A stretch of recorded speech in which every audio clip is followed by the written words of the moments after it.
channel. This is my YouTube channel. I am speaking Dr. Asif Nawaz Khan. In my today video, I will tell you about a unique thing about the safety of messenger RNA vaccine.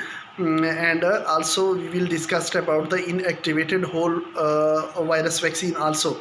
So first of all, messenger RNA is the safest vaccine which is using nowadays in this pandemic.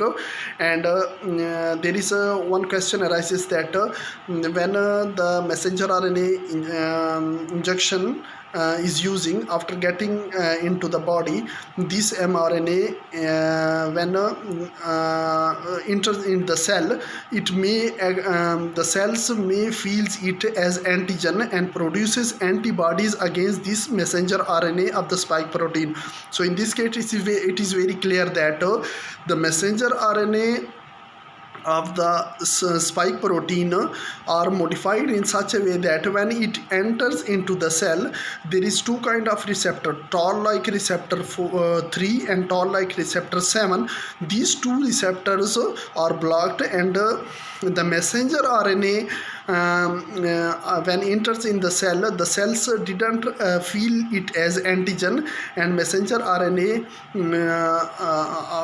work as for the production of spike protein, and the successful of the messenger RNA vaccines is depend upon the entry of messenger RNA into the cell and working as and producing as proteins of the spike of messenger RNA. So this is very clear that the cells after getting the messenger RNA didn't feel it as antigen, and it is very safe. So and another question rises that when the messenger RNA vaccine given to the younger population and elder population, there is a difference because there is one research which is showing that only 2.2% of the individuals up till 80 years of age, which showing that only 2.2% of the patient didn't show any neutralizing antibody, and above 80 years of individuals when got the messenger RNA vaccine, there is a 36 to 39% of the individuals having no detectable antibodies. So below the 80 years of age, messenger RNA vaccine is very effective, and above 8 years of age, messenger RNA is effective, but caution is needed.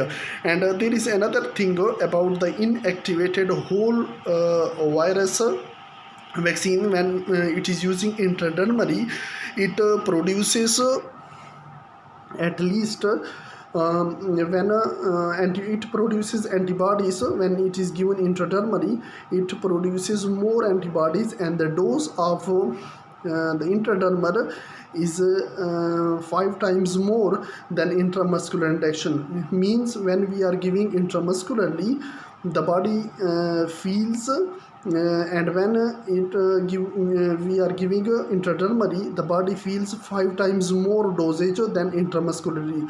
So more antibodies will be produced after intradermal injection, and this intradermal injection nowadays applicable in many regions, and whole cell inactivated vaccine are very successfully giving through intradermal injection, and less doses are needed, and more robust antibody response are producing. Thank you so much.